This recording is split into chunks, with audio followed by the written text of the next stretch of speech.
Oh, thank you so much for doing this for FERNTV. Tell us, first of all, what inspired you to make Life is Beautiful, this documentary, of course. I mean, it's like, thank you so much for hosting. For me, it's like it's my life story, like that being also the experience that I went through outside of Palestine and the urgency of telling such an intimate and personal story to tell a wider range of our Palestinian human struggle, which we've been living over the last 76 years Yeah. of my life. So it's like it's a continuation of a series of events that I lived in northern Norway, and the moment when I left Gaza, all kind of the challenges started. Also, especially when the border closed, and was like I wasn't able to return, and all this development of this situation turned to become another struggle to live, to be recognized as a Palestinian, and also not that only, and also as a filmmaker too. Yeah. First, maybe you can describe some of the challenges of making this film.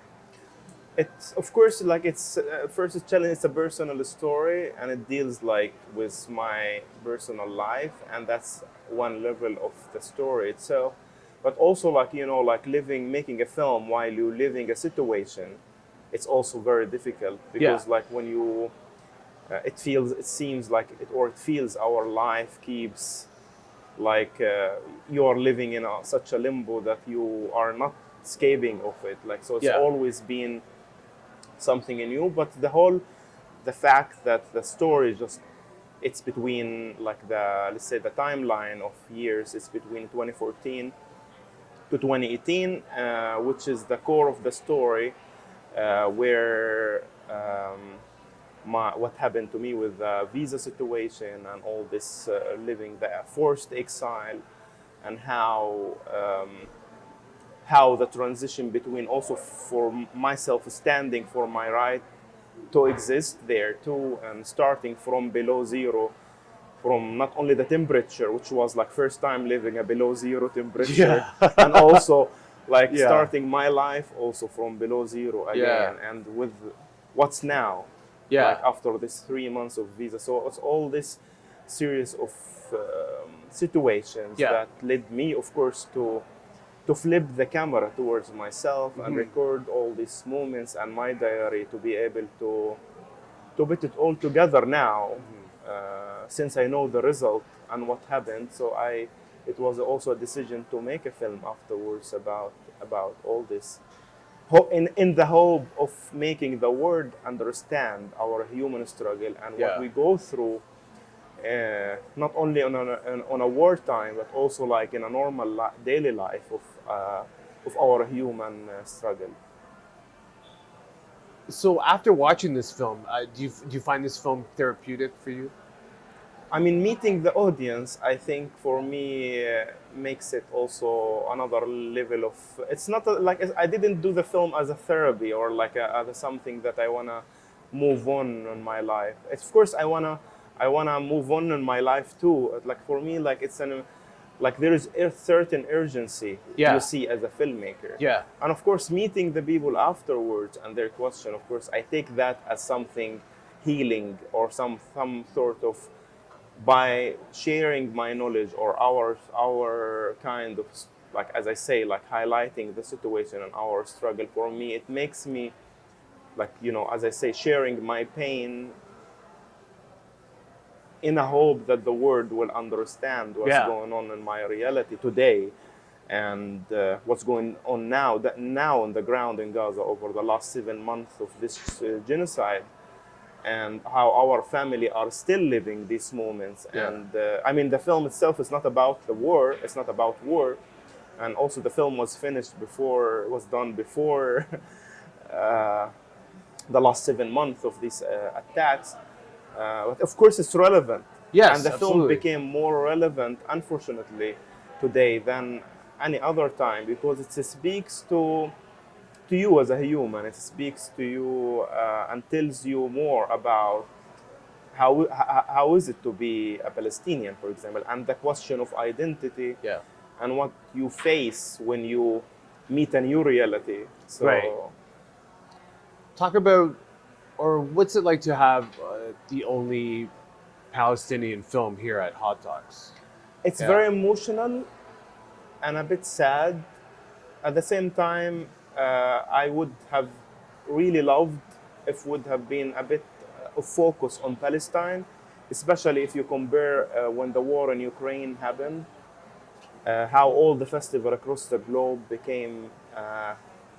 Even they changed the logo onto the Ukrainian flag, and I feel, I mean, parts of it is I'm jealous for my people, and Yes. also like I wanted the word to see to be equity for our cause too, and to see that our representation on across the globe, like our human struggle, the same as the Ukrainian struggle. So it's like, for me, like it's one step. It's important that the film runs here, even though like it's a very sensitive time, sensitive situation that we are living, and it maybe will create a highlight. And of course, there is also many other films are coming this year and last year, and I was hoping also to see some of these films in a special program about Palestine, but you don't know, like, of course, like we try to encourage the festival to see and recognize us, but for me, of course, like I never been to Hot Dogs. I don't know the market here. I know the people who runs like the market, Yeah. and in a personal level Yeah. too, but like I never been in the city itself, and for me, like, also it's a new development to meet a new audience and to see how they interact to our story. And yesterday, for example, it was a full room. It was sold out.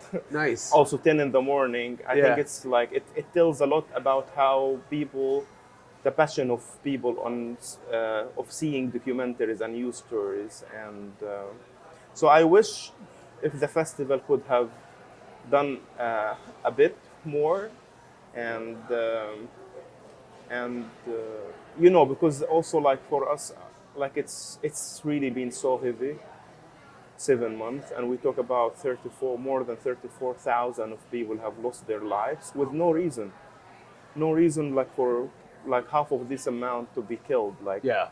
we talk about children, women, Yeah. old, I don't know, like it's just like very heavy, and we accept from the war to do more. Yeah. And that's actually what we want. Like, we want just to stop this war. We don't want to call for a weapon. We Yeah. don't want to call for, you know, like to continue the war. No, we call for stopping this genocide. Stopping. Yeah. We want a ceasefire. We want peace. We want. Yeah. This is what we exactly trying to do and achieve by, by being here, for example, and Yeah. being a voice for my people too. Yeah. Maybe it's a bit of responsibility. I take it on my shoulder now, and much heavier again, as I say. But for me, it means a lot, and it means also more for my people and my family who sees this in Gaza.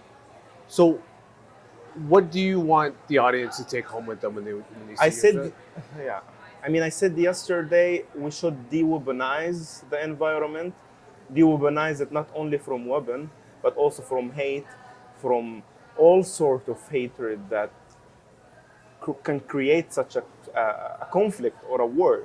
And also, like, I mean, I mean, of course, the word hope is a bit crucial now, and maybe it's like, as I said, we feel sad, we feel, you know, we are exhausted, we are in pain, but still we have to, this is the time where it's more important to stand and reflect on our reality and speak and come and talk and share more about our struggle, as I'm sitting with you Yes. now and I'm telling you more, Yeah. in hope of people will go and watch the film and other films about Palestine and other stories across the globe that will maybe, with the hope of a change and de-urbanizing this environment. Well, thank you so much for your time, and good luck with your film. And it was a pleasure to talk to you about this Thank you so film. much for Thank this. You. Thank you Life's so much. beautiful. Thank you. Thanks. Thank you. This is Vice contactless business card. So all you do is,